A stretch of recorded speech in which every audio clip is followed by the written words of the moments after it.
비바람이 몰아치는 밤, 저는 딸 나린을 업고 펜션 문을 두드렸습니다. 문이 열렸고 펜션 관리자는 나린의 얼굴을 보더니 차갑게 굳어졌습니다. 발목이 뒤틀려 피가 배어나왔지만 멈출 수 없었어요. 그 남자가 다시 찾아올지 몰라. 아니, 틀림없이 찾아올 거야. 28년을 살아오면서 단 한 번도 느껴본 적 없는 감정이 있었습니다. 바로 이곳에 와야만 한다는 확신이었죠. 무언가에 이끌리듯 이곳까지 왔을 뿐입니다. 대체 이 밤, 이 바다가 저에게 무엇을 말하려는 걸까요? 사연 시작 전 구독과 좋아요를 눌러주시고 지금 어디서 듣고 계신지 댓글로 남겨주시면 그곳으로 행운이 가득 깃들기를 바라겠습니다. 이튿날 아침 저는 펜션 복도를 걸레질하고 있었습니다. 손끝이 차가웠어요. 아니, 정확히는 온몸이 차가웠죠. 28살 싱글맘, 전 남편의 폭력에서 겨우 도망쳐 나온 여자. 제 속에는 딱 이 정도였습니다. 이력서에 쓸 수 있는 건 고작 편의점 아르바이트 석 달, 음식점 서빙 5달 그게 전부였거든요. 펜션 관리자 박 실장이라는 사람은 40 중반쯤 되어 보이는 여자였습니다. 처음 면접 보던 날부터 눈빛이 차가웠어요. 애 데리고 일하겠다고? 애구. 한숨부터 내쉬더라고요. 그래도 저는 고개를 숙였습니다. 이 일자리마저 놓치면 나린이랑 갈 곳이 없었거든요. 네, 불편 안 끼칠게요. 아이는 제가 방에 두고 일하겠습니다. 손님한테 애 울음소리 들리면 그땐 네가 책임지는 거야. 알았어? 네, 감사합니다. 감사합니다. 참 많이도 했던 말이었습니다. 맞으면서도 욕먹으면서도 저는 늘 그렇게 살았어요. 고마워해야만 살아남을 수 있었거든요. 객실 청소를 시작한 지 사흘째 되던 날이었습니다. 나린이가 펜션 뒤편 마당에서 놀고 있었어요. 3살밖에 안 된 아이가 혼자 놀 수 있는 공간이 그곳밖에 없었거든요. 형광등 깜빡이는 우리 방보다는 햇볕이라도 드는 곳이 나았죠. 그런데 나린이가 마당 너머 바닷가 쪽으로 걸어가려는 순간이었습니다. 아! 박 실장이 고함을 질렀어요. 나린이가 깜짝 놀라 넘어졌고 저는 황급히 달려가 아이를 안아 올렸습니다. 애 단속도 제대로 못해? 바다 쪽으로 가지 말라고 했잖아. 죄송합니다. 제가 잠깐 한눈판 사이에. 잠깐이 아니라 아예 눈을 떼면 어떡해. 애가 바다에 빠지면 네가 책임질래? 박 실장의 목소리는 날카로웠습니다. 그런데 이상했어요. 그 표정 속에 분노만 있는 게 아니었거든요. 뭔가 불안해하는 것 같았어요. 마치 나린이가 바다에 가면 안 되는 그 이상의 무슨 이유가 있는 것처럼요. 그날 밤 저는 나린을 재우고 나서 창가에 서 있었습니다. 파도 소리가 들렸어요. 창문 너머로 보이는 까만 바다. 불빛 하나 없는 수평선이 멀리 흔들리고 있었죠. 이곳에 온 지 사흘, 저는 단 한 번도 바닷가에 내려가 보지 못했습니다. 박 실장이 막았거든요. 아니, 막았다기보다는 경고했다고 해야 맞겠죠. 넌 청소만 해. 바다 근처엔 얼씬도 하지 마. 알았어? 왜죠? 왜 저는 바다에 가면 안 되는 걸까요? 저는 그 이유를 알 수 없었습니다. 하지만 한 가지는 확실했어요. 바다를 볼 때마다 가슴 한쪽이 먹먹해진다는 것. 그리고 어딘가에서 들려오는 것 같은 아주 오래된 목소리 하나. 괜찮아, 엄마가 지켜줄게. 누구의 목소리였을까요? 나흘째 되던 저녁 펜션 식당에서 설거지를 하고 있을 때였습니다. 주방 아주머니 김이모가 조용히 다가와 물었어요. 아가씨, 여기 어떻게 오게 됐어요? 그냥 일자리가 필요해서요. 근데 왜 하필 여기? 이 바닷가는 관광지도 아닌데. 잘 모르겠어요. 그냥 여기로 와야 할 것 같았어요. 김이모가 잠시 저를 바라보더니 작은 목소리로 말했습니다. 박 실장 말 잘 들어요. 괜히 바다 쪽 기웃거리지 말고. 그 사람 뭔가 숨기는 거 있어요. 네. 쉿, 조용히 해요. 그 사람 귀가 밝거든.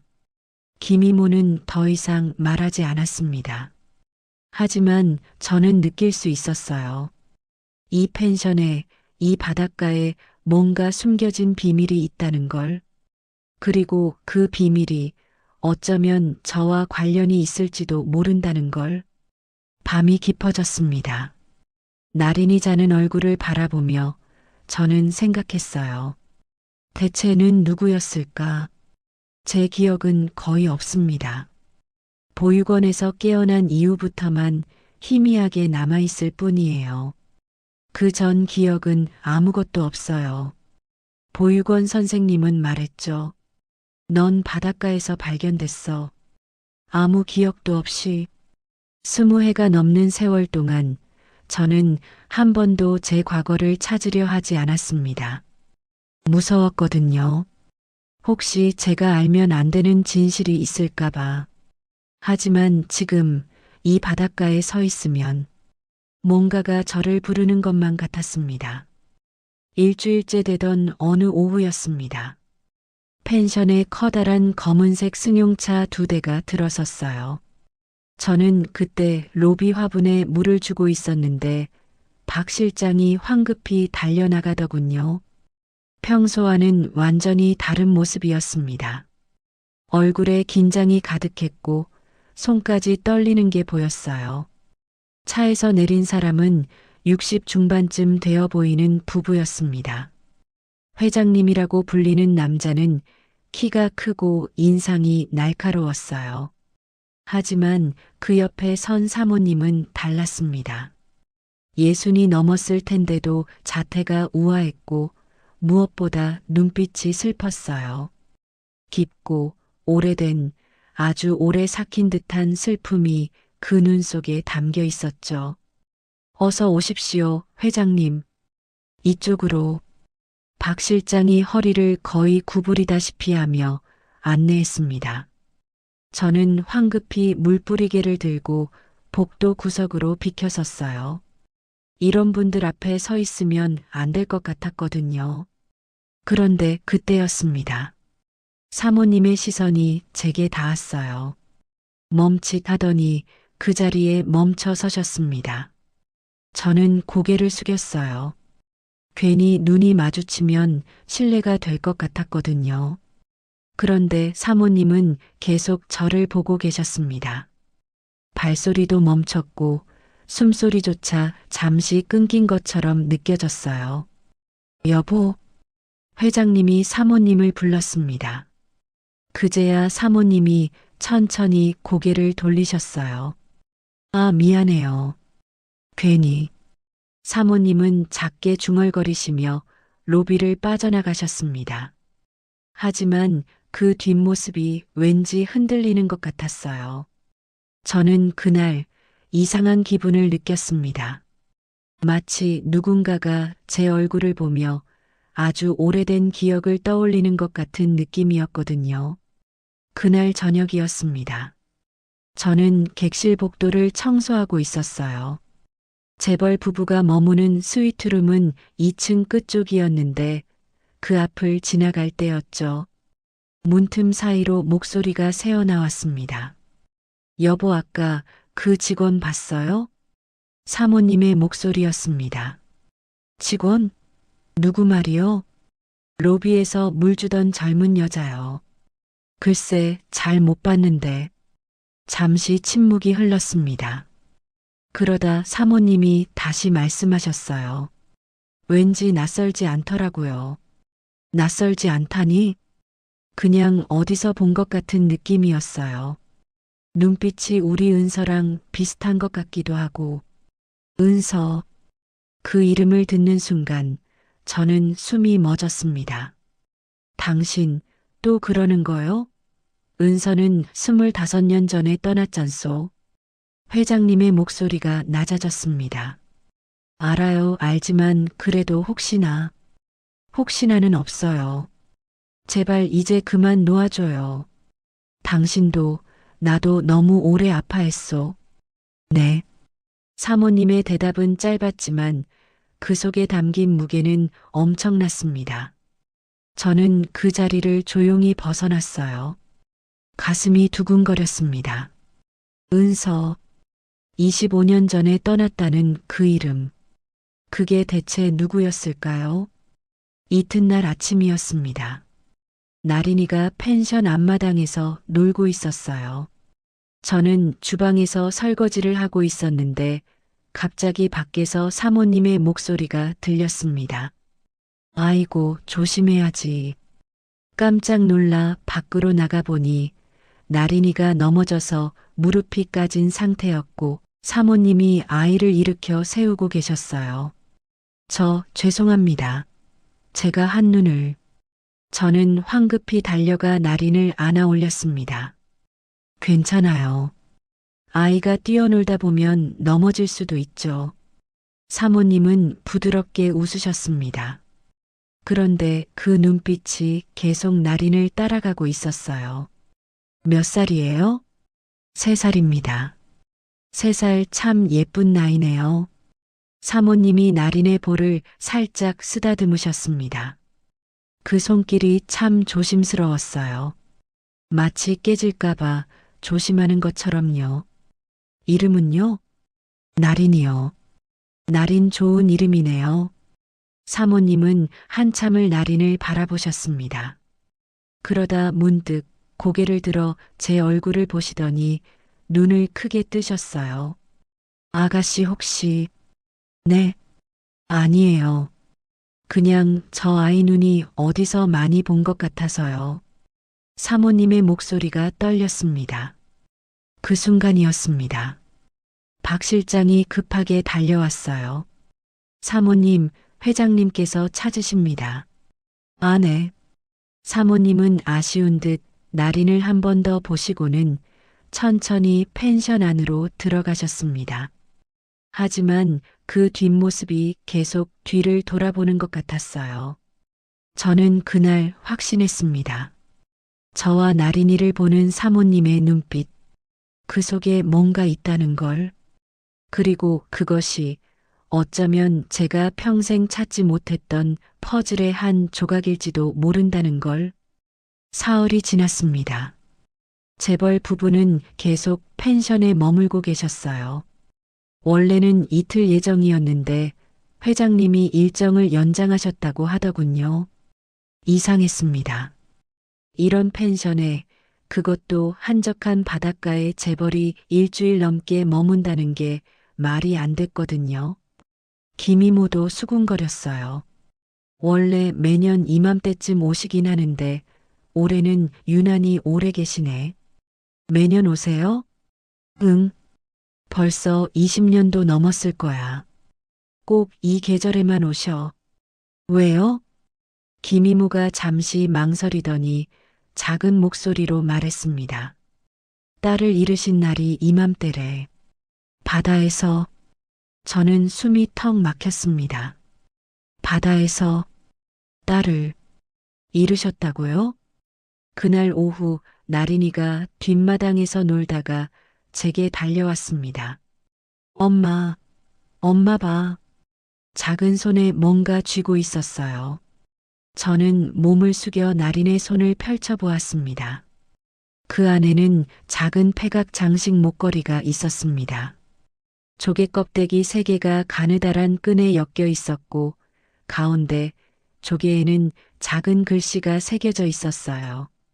글씨는 낡아서 잘 보이지 않았지만 이응시옷 같은 흔적이 희미하게 남아 있었습니다. 어디서 주웠어? 바닷가요. 예쁘죠? 나린아, 바닷가는 가면 안 된다고 했잖아. 그냥 조금만 갔어요. 모래 밟고 싶었어요. 저는 한숨을 쉬었습니다. 박 실장이 알면 큰일 날 텐데 하지만 나린의 맑은 눈을 보니 차마 혼낼 수가 없었어요. 다음부턴 혼자 가지 마. 알았지? 네. 나린은 방으로 뛰어들어갔고 저는 그 목걸이를 손에 쥔 채 한참을 서 있었습니다. 이상하게도 이 목걸이가 낯설지 않았어요. 어디서 본 것 같은 느낌이었습니다. 아주 오래전에 아득한 기억 속 어딘가에서요. 그날 저녁이었습니다. 저는 식당에 커피를 가져다 드리러 갔습니다. 재벌 부부가 창가 자리에 앉아 계셨어요. 실례합니다. 커피 가져왔습니다. 아, 고마워요. 사모님이 부드럽게 웃으셨습니다. 저는 조심스럽게 커피를 내려놓고 물러나려 했어요. 그런데 그때였습니다. 나린이가 식당 문을 열고 들어왔어요. 손에 그 패각 목걸이를 들고요. 엄마, 이거 목에 걸어줘. 나린아, 지금은. 제가 말리기도 전에 사모님의 시선이 나린의 손으로 향했습니다. 그리고 멈췄습니다. 사모님의 얼굴이 하얗게 변했어요. 손에 들고 있던 커피잔이 덜컥 소리를 내며 받침에 부딪혔습니다.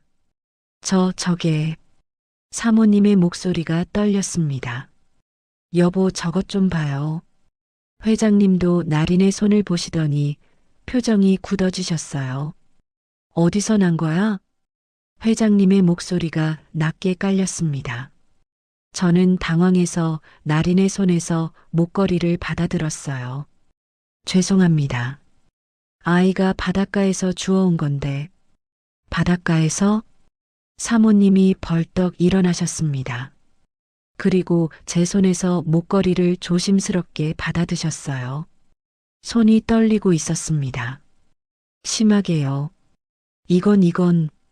사모님의 눈에서 눈물이 고였습니다. 우리 은서가 사고 당하기 전 마지막으로 쥐고 있던 거예요.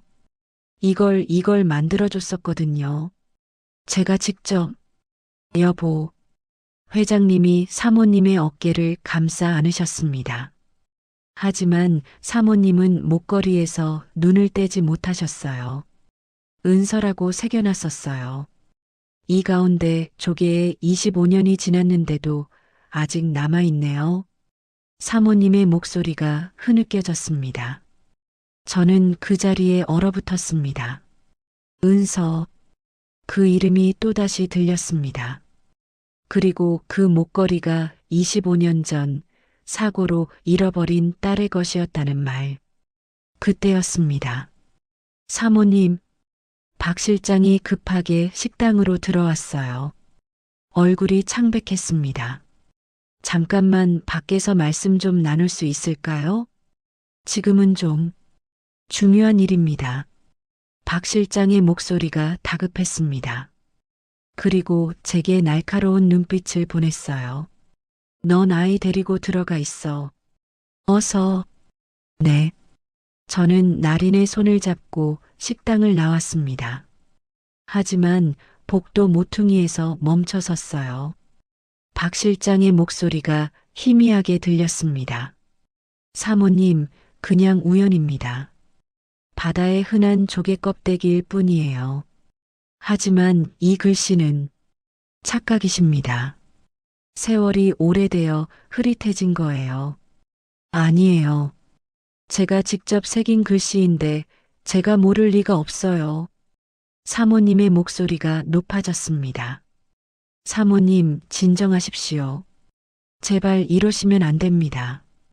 박 실장의 목소리에 묘한 긴장감이 실려 있었습니다. 저는 그날 밤 잠을 이룰 수 없었습니다. 나린이 주워온 목걸이, 25년 전 바다에서 잃어버린 딸, 그리고 사모님이 흘린 눈물. 모든 게 우연일까요? 아니면 이 바다가, 이 펜션이 저에게 뭔가를 말하려는 걸까요? 창밖으로 파도 소리가 들렸습니다. 밀려왔다 밀려가는 끝없는 소리. 마치 누군가 부르는 것 같았습니다. 돌아와 돌아와. 하지만 누가 어디로 돌아가라는 걸까요? 저는 그 답을 아직 몰랐습니다. 그날 이후 펜션의 공기가 달라졌습니다. 박 실장의 눈빛이 더 날카로워졌어요. 제가 복도를 지나갈 때마다 째려보듯 쳐다봤고 나린이가 조금만 밖에 나가려 하면 벌떡 일어나 감시하듯 따라왔습니다. 아이 단속 똑바로 해. 바다 쪽은 절대 가지 못하게 하고. 네, 알겠습니다. 저는 고개를 숙였지만 가슴속에선 의문이 점점 커져갔어요. 왜 그렇게까지 바다를 막는 걸까요? 그냥 위험하다는 이유만으로는 설명이 안 됐거든요. 사흘째 되던 밤이었습니다. 저는 나린을 재우고 펜션 뒤편 창고에서 청소도구를 정리하고 있었어요. 형광등이 깜빡거리는 낡은 창고였는데 문득 밖에서 목소리가 들렸습니다. 낮고 거친 남자 목소리였어요. 그러니까 언제까지 기다리라는 거야? 저는 숨을 죽였습니다. 창고 문틈 사이로 살짝 내다봤어요. 어둠 속에 두 사람의 그림자가 보였습니다. 한 사람은 박 실장이었고 다른 한 사람은 등골이 서늘해졌습니다. 전 남편 민기였습니다. 조금만 더 기다려. 지금 함부로 움직이면 안 돼. 박 실장의 목소리였습니다. 재벌 부부가 아직도 여기 있잖아. 그 사람들 앞에서 소동 벌이면 우리 다 끝나. 그럼 언제? 나도 돈 필요하다고. 이번 주 안에 떠날 거야. 그때까지만 참아. 알았어? 알았어. 근데 그 여자 정말 재벌 딸 맞아? 민기의 말에 저는 심장이 멎는 줄 알았습니다. 재벌 딸이라니 저를 두고 하는 말인가요? 확실하진 않아. 하지만 사모님 반응 봐서는 가능성이 높아. 그럼 우리 때 돈 벌 수 있는 거 아니야? 입 조심해. 지금은 조용히 있어야 한다고. 두 사람의 발소리가 멀어졌습니다. 저는 그 자리에 주저앉았어요. 손이 떨렸습니다. 온몸이 떨렸어요. 민기가 여기까지 왔다는 것. 그리고 박 실장과 무슨 거래를 하고 있다는 것. 그보다 더 무서운 건 재벌 딸이라는 그 말이었습니다. 설마 저를 두고 하는 말인가요? 다음 날 아침 저는 평소처럼 청소를 하고 있었습니다. 하지만 마음은 어지러웠어요. 어젯밤 들은 대화가 머릿속을 떠나지 않았거든요. 그때였습니다. 복도에서 사모님과 마주쳤어요. 아, 아가씨. 사모님이 저를 보자 걸음을 멈추셨습니다. 그리고 한참을 저를 바라보시더니 조심스럽게 입을 여셨어요. 혹시 시간 있으면 잠깐 이야기 나눌 수 있을까요? 저요? 네. 커피라도 한잔하면서요. 저는 당황했습니다. 재벌 사모님이 저 같은 사람에게 커피를 함께 마시자니요. 괜찮습니다. 그냥 궁금한 게 있어서요. 사모님의 눈빛이 간절했습니다. 저는 고개를 끄덕였어요. 펜션 카페 구석 자리에 앉았습니다. 사모님은 따뜻한 커피를 제 앞에 놓으시고 한참을 말없이 저를 바라보셨어요. 아가씨 이름이 뭐예요? 유나입니다. 유나 좋은 이름이네요. 성은요? 성은. 저는 입술을 깨물었습니다. 제겐 성이 없었어요. 보육원에서 지어준 이름 유나만 있을 뿐이었죠. 없습니다. 저는 보육원 출신이라서요. 보육원? 사모님의 눈빛이 흔들렸습니다. 부모님은요? 모릅니다. 아주 어렸을 때 바닷가에서 발견됐다고 들었어요. 그 전 기억은 아무것도 없고요. 바닷가에서 사모님의 손이 떨렸습니다. 커피잔을 쥔 손이 부들부들 떨리는 게 보였어요. 혹시 어느 바닷가였는지 기억나요? 이 근처라고 들었습니다. 정확한 위치는 모르지만 보육원 선생님이 말씀하시길 이 마을 해변에서 발견됐다고. 사모님의 얼굴이 하얗게 변했습니다. 스무 해 전이면, 네, 정확히는 20해 전 여름이었다고 해요. 사모님이 입술을 깨물었습니다. 눈에서 눈물이 흘러내렸어요. 사모님? 아가씨 혹시 몸 어딘가에 흉터 같은 거 있나요? 흉터요? 응급처치 흔적이나 오래된 상처 자국 같은 거요. 저는 잠시 망설였습니다. 그리고 천천히 고개를 끄덕였어요. 발목에 있긴 합니다. 오래된 화상 자국 같은 건데 어떻게 생긴 건지는 모르겠어요. 왼쪽 발목인가요? 오른쪽인가요? 왼쪽입니다. 사모님이 손으로 입을 막았습니다. 눈물이 뺨을 타고 흘러내렸어요. 하느님, 하느님. 사모님, 괜찮으세요? 아가씨 사모님이 제 손을 잡으셨습니다. 떨리는 손으로요. 저희 딸도요 왼쪽 발목에 화상 자국이 있었어요. 3살 때 뜨거운 물에 데어서 생긴 거였죠. 그 자국 때문에 항상 긴 양말을 신고 다녔었어요. 저는 숨이 막혔습니다. 3살 때 생긴 화상, 왼쪽 발목, 그리고 25년 전 이 바다에서 사라진 딸. 혹시 아가씨가. 사모님이 떨리는 목소리로 말하려던 순간이었습니다. 사모님, 박 실장이 급하게 카페로 들어왔어요. 얼굴이 굳어 있었습니다. 회장님께서 급히 찾으십니다. 지금 당장 오셔야 합니다. 박 실장의 목소리가 날카로웠습니다. 그리고 저를 보는 눈빛이 차가웠어요. 사모님은 아쉬운 듯 제 손을 한 번 더 꼭 쥐시고는 천천히 자리에서 일어나셨습니다. 아가씨 나중에 다시 이야기해요. 꼭이요. 네. 사모님이 카페를 나가시자 박 실장이 제게 다가왔습니다. 쓸데없는 말 하지 마. 알았어? 무슨. 사모님 마음 흔들지 말라고. 네가 누군지 나는 알아. 박 실장의 목소리가 낮게 깔렸습니다. 바닷가에서 주 내일 뿐이야. 재벌 딸이 아니라고. 그럼 사모님의 딸은 죽었어. 25년 전에. 확실하게. 박 실장은 돌아서서 걸어갔습니다. 하지만 그 뒷모습이 왠지 불안해 보였어요. 저는 그날 밤 날인을 재우고 창밖을 바라봤습니다. 달빛이 바다를 비추고 있었어요. 파도가 은빛으로 부서지는 게 보였습니다.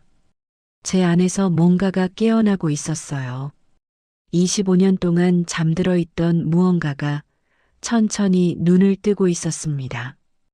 혹시 저는 그들이 찾는 딸인 걸까요? 그날 밤 잠들 수 없었습니다. 사모님의 떨리는 목소리가 귓가에 맴돌았어요. 우리 딸도 왼쪽 발목에 화상 자국이 있었어요. 저는 천천히 이불을 걷어내고 왼쪽 발목을 내려다봤습니다. 희미한 달빛 아래 보이는 오래된 흉터. 20년이 넘는 세월 동안 저와 함께했던 이 자국.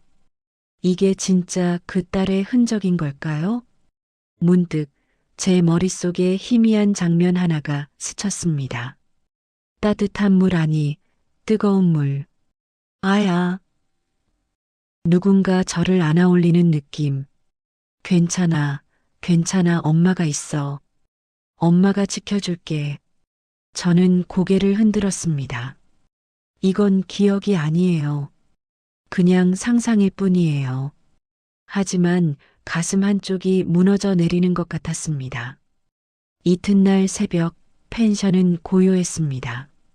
저는 나린이 자는 모습을 확인하고 조용히 방을 나왔어요. 복도 끝 박 실장의 사무실 문틈으로 불빛이 새어나오고 있었습니다. 이 시간에 왜 불이 켜져 있을까요? 저는 조심스럽게 다가갔습니다.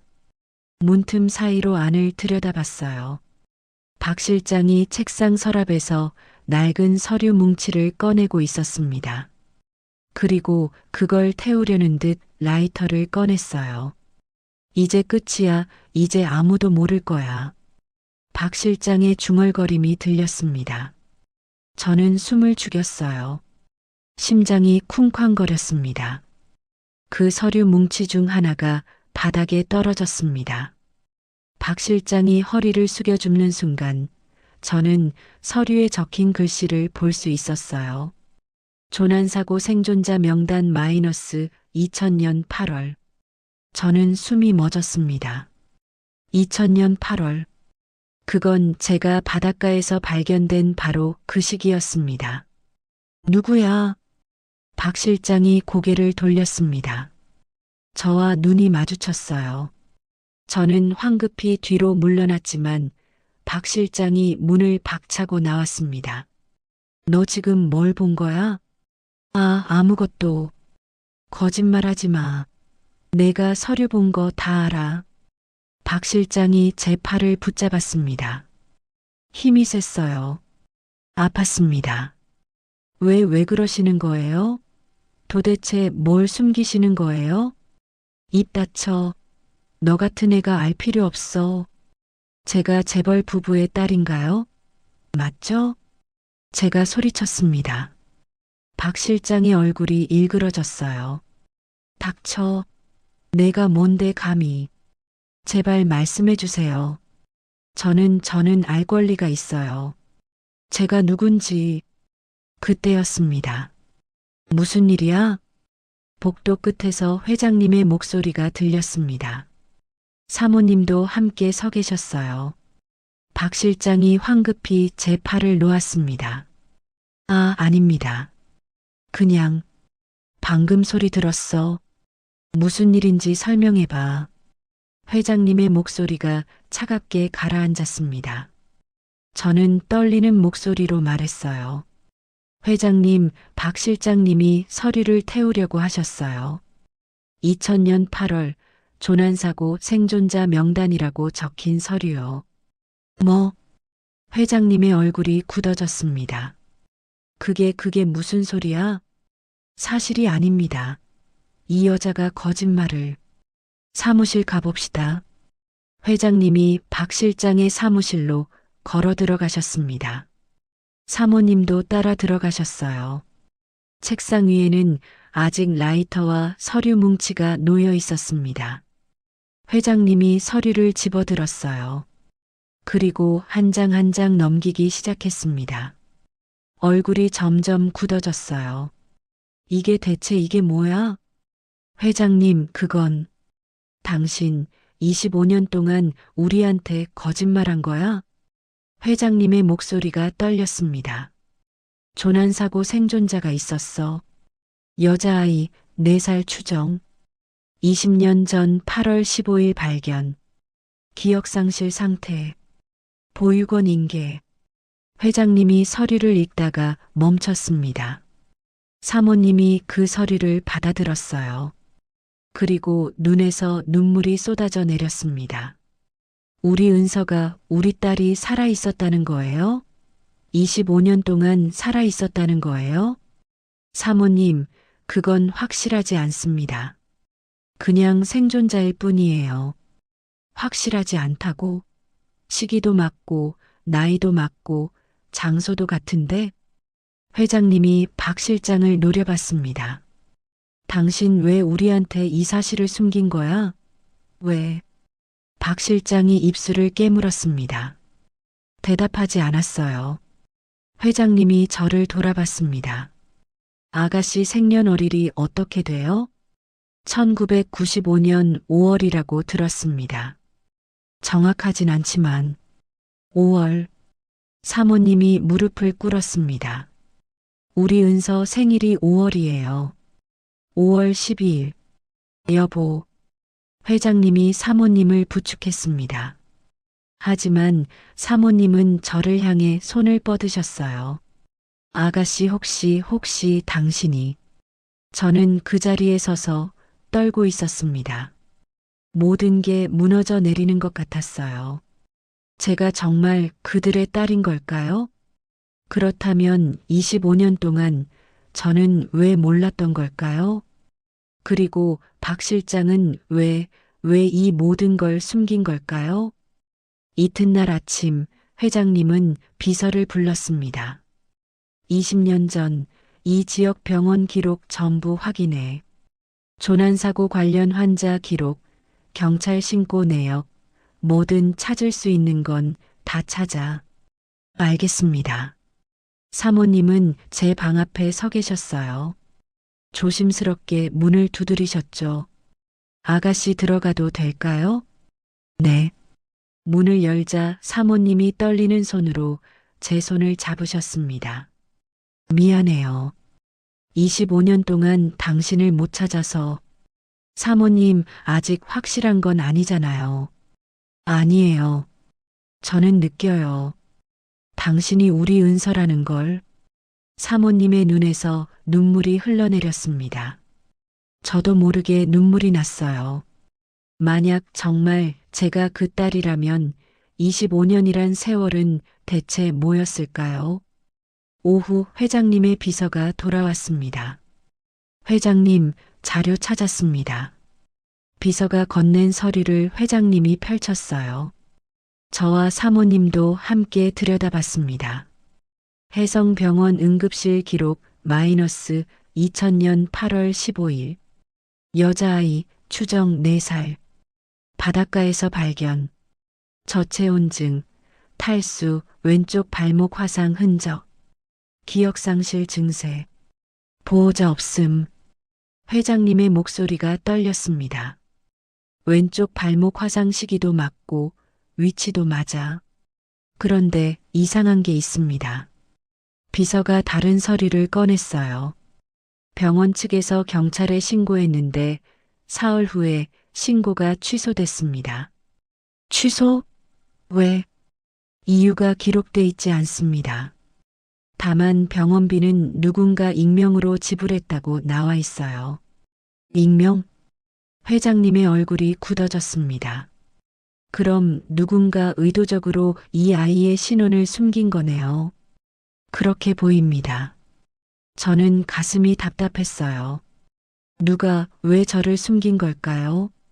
그날 오후 DNA 검사를 위해 체열을 했습니다.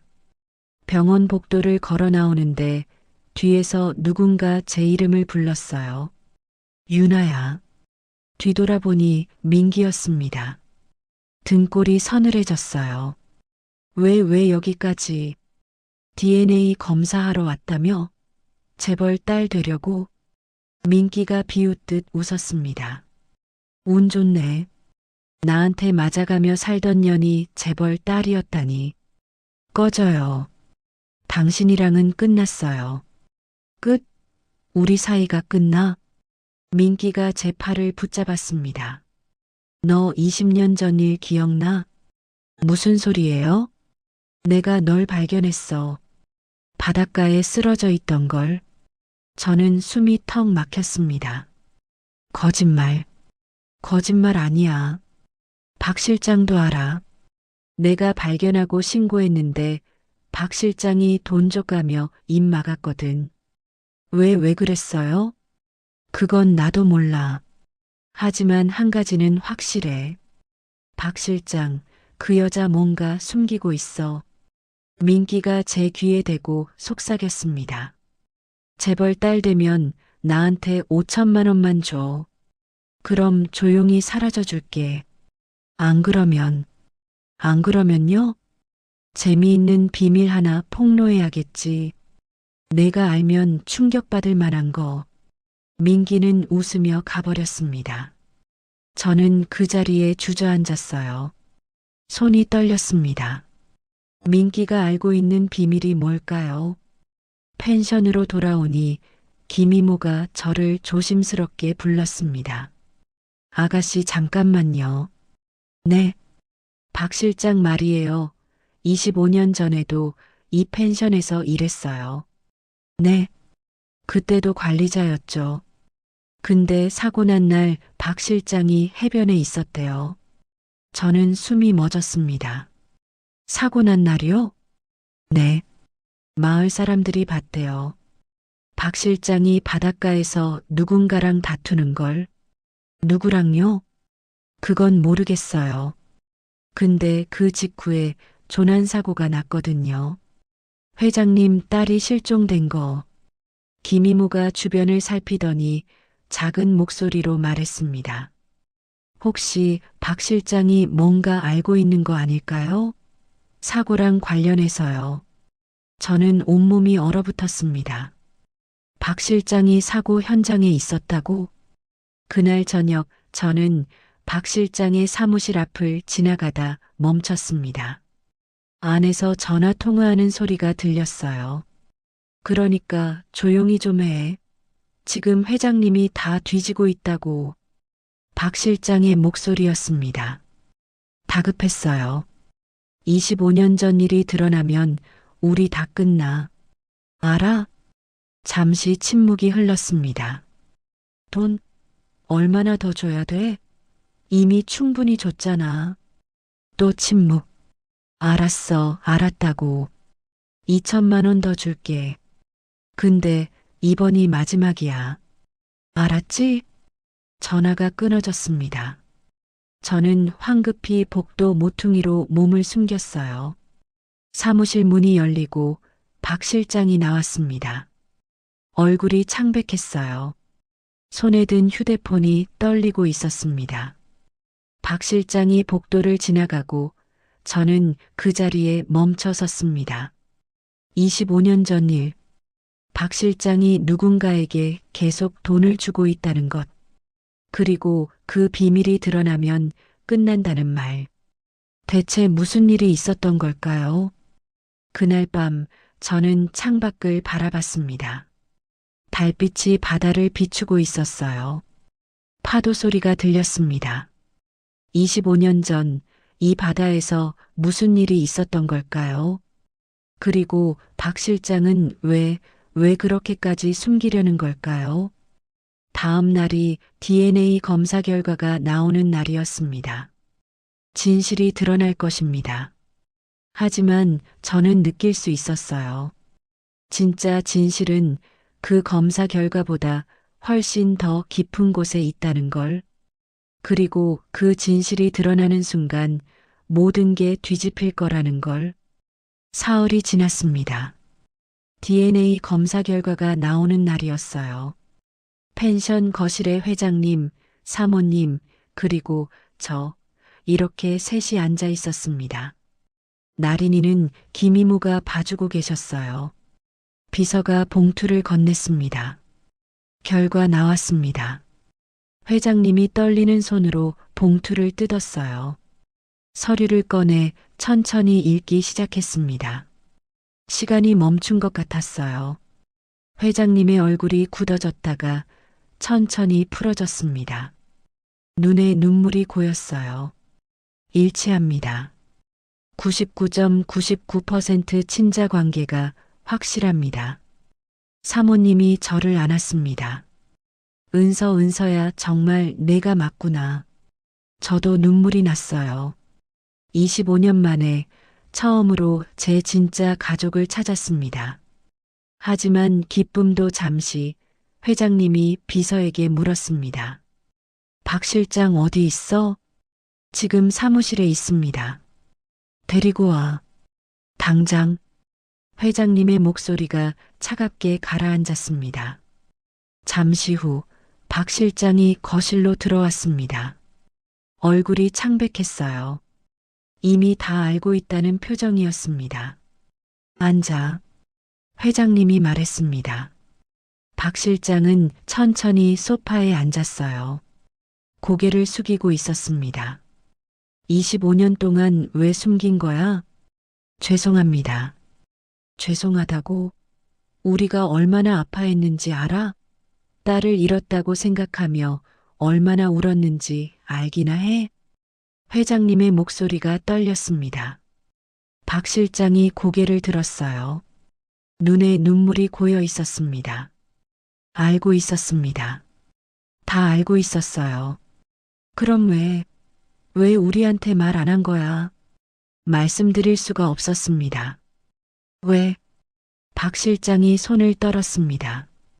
입술을 몇 번이고 깨물더니 천천히 입을 열었어요. 제가 회장님 돈을 횡령하고 있었습니다. 거실이 조용해졌습니다. 뭐라고? 25년 전부터요. 펜션 운영비, 재산관리 명목으로 조금씩 빼돌렸습니다.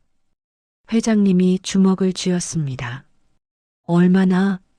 15억 정도 됩니다. 사모님이 손으로 입을 막았습니다. 그래서 은서가 살아있다는 걸 숨긴 거야?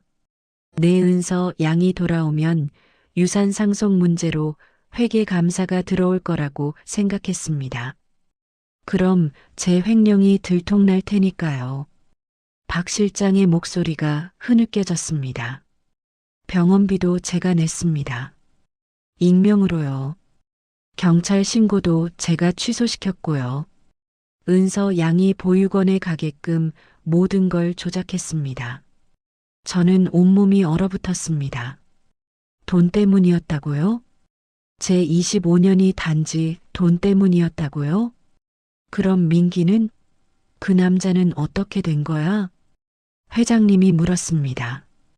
민기 씨는 제 공범입니다. 공범? 사고 당일 저는 해변에서 은서 양을 발견했습니다. 그때 민기 씨도 거기 있었어요. 둘이서 은서 양을 멀리 데려가 버리기로 했습니다. 뭐? 사모님이 벌떡 일어났습니다. 데려가? 4살짜리 아이를 멀리 데려가? 죄송합니다 하지만 은서 양이 너무 어려서 기억을 못할 거라 생각했습니다. 그래서 병원에 맡기고 신원을 지운 거예요. 그럼 사고는? 회장님의 목소리가 낮게 깔렸습니다. 사고가 아니었어? 박 실장이 고개를 떨구었습니다. 사고 맞습니다. 하지만 뭐?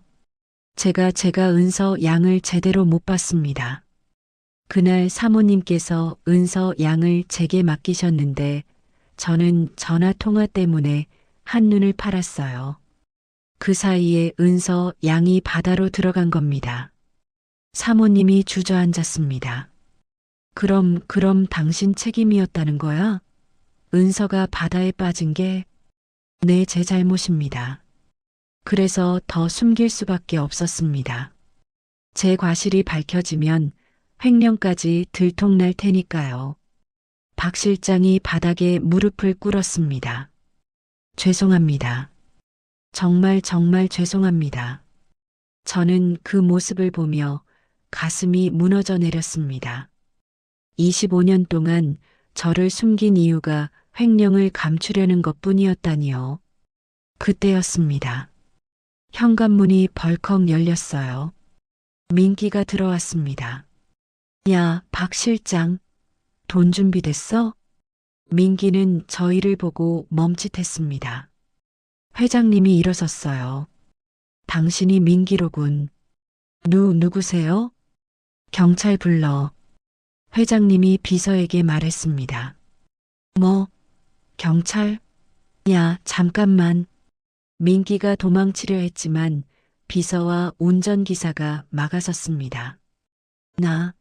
나라고. 당신 25년 동안 박 실장한테 돈 받아왔지? 협박하면서. 회장님의 목소리가 차가웠습니다. 그게 은서를 발견하고도 신고 안 하고 오히려 돈 받으며 입 막고 살았지? 그것도 모자라 지금까지 계속 돈 뜯어냈고. 민기의 얼굴이 하얗게 변했습니다. 나는 그냥 시키는 대로. 닥쳐. 회장님이 소리쳤습니다. 사이렌 소리가 들렸어요. 경찰이 도착한 것입니다. 민기와 박 실장, 둘 다 수갑이 채워졌습니다. 박 실장이 끌려가기 전 저를 돌아봤어요. 은서 양 정말 미안합니다. 용서받을 수 없다는 거 알고 있습니다. 저는 대답하지 않았습니다. 용서할 수 있을까요? 제 25년을 빼앗아간 사람을요. 경찰차가 떠나고 거실에는 저희 셋만 남았습니다. 회장님과 사모님, 그리고 저. 사모님이 저를 안았어요. 은서야, 이제 괜찮아. 이제 다 끝났어. 하지만 저는 알고 있었습니다. 끝난 게 아니라는 걸. 이제 진짜 시작이라는 걸. 25년 만에 찾은 가족과 앞으로 어떻게 살아가야 할지 그 답을 찾아가는 시간이 이제 시작된 것입니다. 경찰차가 떠난 후 펜션 거실은 고요했습니다. 창밖으로 석양이 지고 있었어요. 주황빛이 바다를 물들이고 있었습니다. 사모님이 제 손을 잡으셨어요. 떨리는 손이었습니다. 은서야. 그 이름을 부르는 목소리가 너무 따뜻했어요. 엄마라고 불러도 될까? 사모님의 눈에서 눈물이 흘러내렸습니다. 저는 대답할 수가 없었어요. 목이 메었거든요. 25년 동안 단 한 번도 불러본 적 없는 그 단어. 엄마. 천천히 해도 돼. 억지로 부를 필요 없어. 그냥 엄마는 여기 있을게. 내 곁에. 사모님이 저를 꼭 안아주셨습니다. 따뜻했어요. 처음 느껴보는 온기였습니다. 저는 그 품에 안겨 울었어요. 소리내어 울었습니다. 25년 동안 혼자 참았던 눈물이 한꺼번에 쏟아져 나왔습니다. 엄마, 엄마. 제 입에서 그 단어가 나왔어요. 엄마, 저 너무 무서웠어요. 그래, 무서웠지, 많이 무서웠지. 사모님이 제 머리를 쓰다듬어 주셨습니다. 이제 안 무서워. 엄마가 지켜줄게. 이번엔 절대 놓치지 않을게. 회장님도 다가오셨어요. 큰 손으로 제 어깨를 감싸 안으셨습니다. 은서야, 아빠가 미안하다.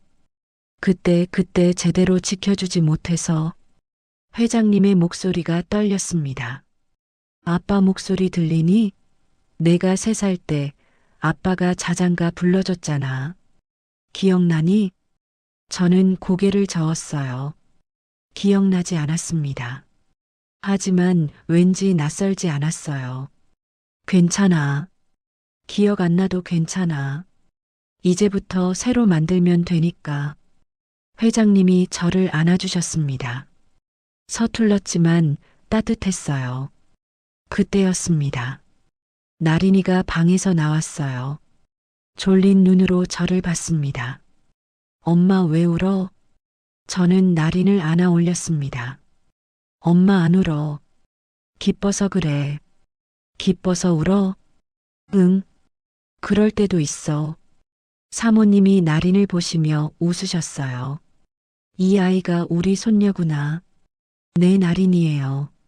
나린아, 할머니라고 불러줄래? 나린이 고개를 갸우뚱했습니다. 할머니? 그래. 할머니야. 그리고 저분은 할아버지시고. 회장님이 나린의 볼을 살짝 꼬집으셨어요. 잘생긴 손녀 하나 생겼네. 나린이 여자예요. 하, 그래. 예쁜 손녀지. 나린이 웃었습니다. 그 웃음을 보며 저도 웃었어요. 25년 만에 처음으로 진짜 웃음이 나왔습니다. 사모님이 저를 다시 안아주셨어요. 은서야, 엄마가 약속할게. 다시는 너 혼자 두지 않을게. 내가 슬플 때, 힘들 때 엄마가 옆에 있어줄게. 엄마. 그리고 나린이도. 우리 손녀도 함께 지켜줄게. 우리 가족이니까. 가족. 그 단어가 가슴에 스며들었습니다. 저는 이제 혼자가 아니었습니다. 25년 동안 찾아 헤맸던 그곳을 드디어 찾았습니다. 집, 제가 돌아갈 곳. 창밖으로 해가 완전히 졌어요. 어둠이 내려앉았습니다. 하지만 거실은 따뜻했어요. 가족의 온기로 가득했습니다. 25년의 세월이 이 순간 하나로 녹아내렸습니다. 그날 밤 저는 잠들 수가 없었습니다. 사모님이 아니 엄마가 제 손을 꼭 잡고 계셨어요. 제 방 침대 옆 의자에 앉아서요. 엄마 주무셔야죠. 괜찮아. 엄마는 안 졸려. 그냥 내 얼굴 보고 싶어서. 엄마의 눈에 눈물이 맺혔습니다. 25년 동안 못 봤잖아. 그러니까 오늘 밤은 계속 보고 싶어? 저도 눈물이 났어요. 엄마 저 아직 실감이 안 나요. 제가 정말 여기 있어도 되는 건지. 그럼 어디 있어야 하는데? 여긴 내 집이야. 내가 있어야 할 곳이고. 하지만 저는 25년 동안 다르게 살았어요. 가난하게, 힘들게 엄마 아빠가 사시는 세상이랑은 너무 달라요. 엄마가 제 손을 더 꼭 쥐셨습니다. 은서야, 내가 어떻게 살았든 그건 중요하지 않아. 중요한 건 내가 살아있다는 거야. 그것만으로 충분해. 근데요, 저 재벌 딸로 사는 법을 몰라요. 예의범절도 모르고 교육도 제대로 못 받았어요. 배우면 되지. 천천히. 엄마 아빠가 다 가르쳐 줄게. 엄마가 제 머리를 쓰다듬어 주셨습니다. 그리고 있잖아, 은서야. 내가 재벌 딸인 게 중요한 게 아니야. 내가 우리 딸이라는 게 중요한 거야. 저는 고개를 끄덕였어요. 하지만 가슴 한쪽은 여전히 무거웠습니다. 이틀 후, 저는 박 실장이 구치소에 있다는 소식을 들었습니다. 회장님이 말씀하셨어요. 횡령죄로 기소됐어. 아마 올해 복역하게 될 거야. 그 사람 면회 갈 수 있나요? 왜? 가고 싶어? 저는 잠시 망설였습니다. 미워요. 정말 미워요. 하지만 궁금해요. 왜 그랬는지. 회장님이 고개를 끄덕이셨어요. 가보렴. 내가 결정해. 며칠 후 저는 구치소 면회실에 앉아 있었습니다. 철창 너머로 박 실장이 들어왔어요. 죄수복을 입고 수갑을 찬 모습이었습니다. 예전의 날카로운 눈빛은 사라지고 지쳐 보였어요. 은서 양, 왜 그러셨어요? 저는 바로 물었습니다. 돈 때문이었다는 거 믿기지 않아요. 정말 그것뿐이었어요? 박 실장이 고개를 숙였습니다. 처음엔 그랬어요. 돈 때문이었죠. 횡령한 걸 숨기려고 은서 양을 감췄어요. 그럼 나중엔요?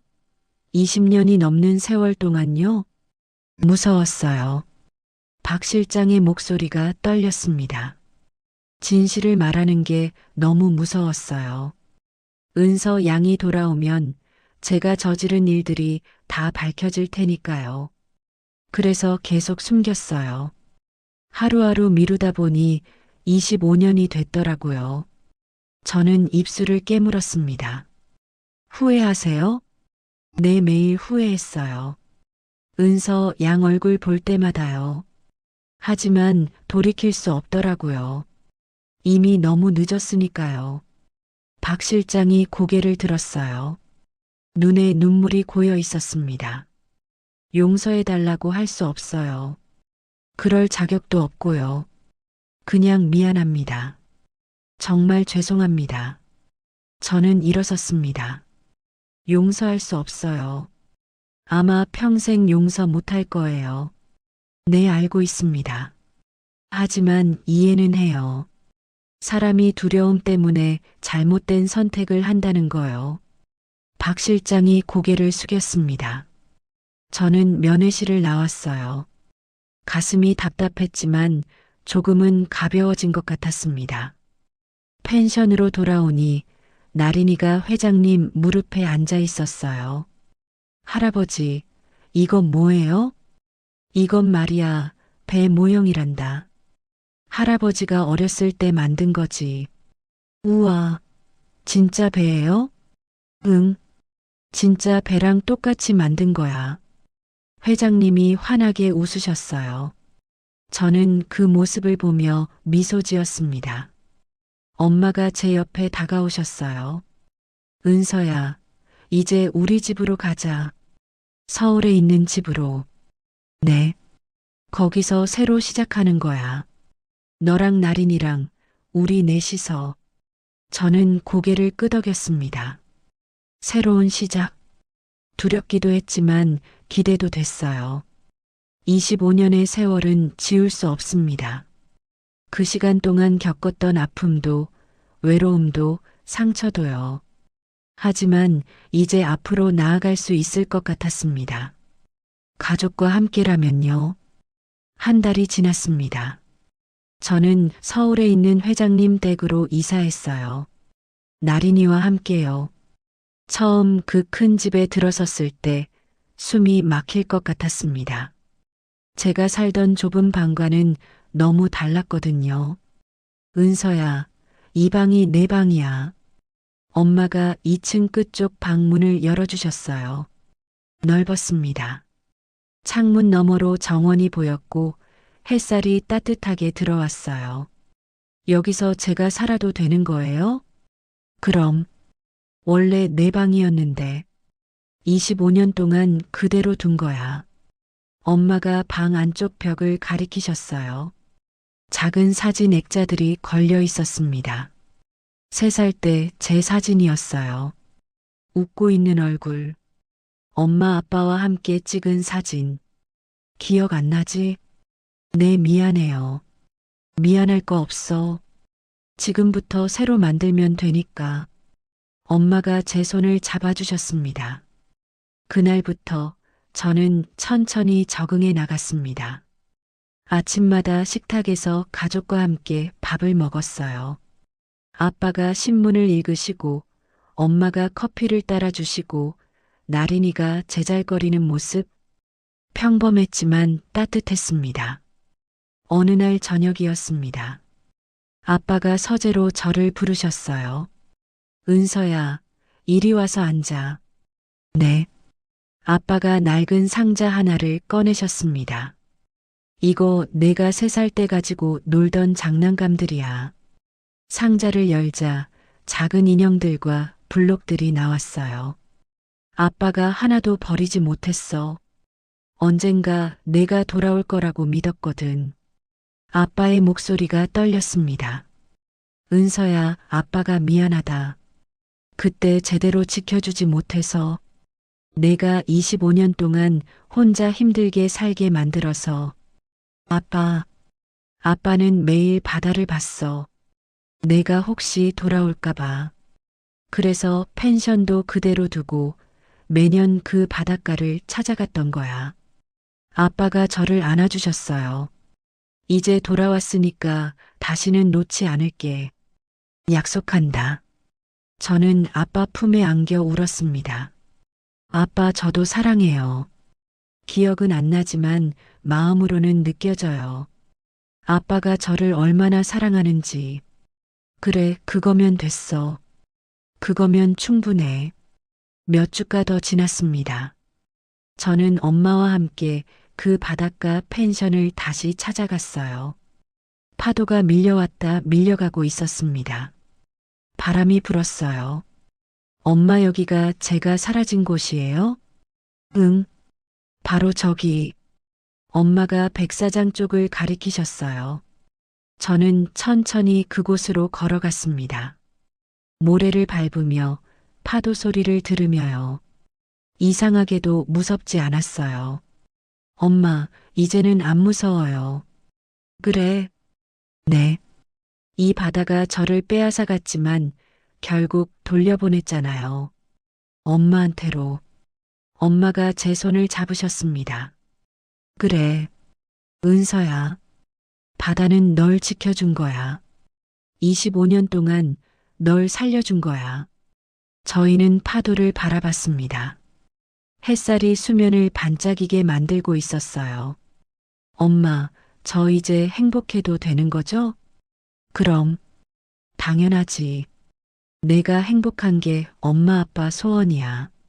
엄마가 저를 꼭 안아주셨습니다. 그날 밤 저희는 펜션에서 하룻밤을 묵었어요. 아빠와 엄마 나린이와 저 넷이서요. 나린이가 창가에 서서 바다를 보며 말했습니다. 엄마, 바다 예뻐요. 그래, 예쁘지? 엄마도 여기서 태어났어요? 응. 엄마가 어렸을 때 이 바다에서 놀았대. 그럼 나린이도 여기서 놀 수 있어요? 그럼. 할아버지 할머니랑 같이 놀자. 나린이가 환하게 웃었습니다. 저는 창밖을 바라봤어요. 달빛이 바다를 비추고 있었습니다. 25년의 세월이 이 순간 하나로 모아지는 것 같았어요. 저는 이제 집으로 돌아왔습니다. 진짜 제 이름을 되찾았고 진짜 가족을 만났습니다. 앞으로 살아갈 날들이 기대됐어요. 가족과 함께라면 어떤 날도 견딜 수 있을 것 같았거든요. 1년이 지났습니다. 저는 지금 나린이와 함께 정원에서 꽃을 심고 있어요. 엄마가 옆에서 물을 주시고 아빠가 벤치에 앉아 저희를 바라보고 계십니다. 평범한 일상이지만 기적 같은 날들입니다. 엄마, 이 꽃 이름이 뭐예요? 페랭이 꽃이야. 바닷가에서도 잘 자라는 꽃이지. 예뻐요. 나린이가 웃으며 흙을 만지작거립니다. 저는 그 모습을 보며 생각했어요. 25년이란 세월은 결코 짧지 않았습니다. 그 시간 동안 저는 많이 울었고 많이 아팠어요. 혼자라고 느꼈고 버려졌다고 생각했습니다. 하지만 지금 돌아보니 그 세월이 저를 여기까지 데려온 것 같아요. 가족에게로, 집으로. 세월은 상처도 남기지만 결국엔 답도 데려옵니다. 가족은 멀어져도 언젠가 그 자리로 돌아오게 되어 있습니다. 그게 25년이 걸리든 50년이 걸리든요. 은서야, 뭐 생각해? 엄마가 물으셨어요. 그냥 행복하다고 생각했어요. 그래. 엄마도 행복해. 엄마가 제 손을 잡아주셨습니다. 따뜻했습니다. 저는 이제 두렵지 않습니다. 앞으로 어떤 날이 올지 몰라도 가족이 함께라면 견딜 수 있을 테니까요. 바다가 저를 데려갔지만 결국 돌려보냈습니다. 그리고 이제 저는 다시는 잃어버리지 않을 것입니다. 제 이름을, 제 가족을, 제가 서 있을 자리를요. 은서, 그게 제 이름입니다. 그리고 저는 집에 돌아왔습니다. 마이너스 마이너스 마이너스. 이 사연을 들으시며 어떤 생각이 드셨나요? 구독과 좋아요를 눌러주시고 사연의 주인공 은서 씨를 위한 따뜻한 응원의 말씀도 댓글로 남겨주시면 감사하겠습니다. 당신의 오늘을 늘 응원합니다. 달봄 사연이었습니다.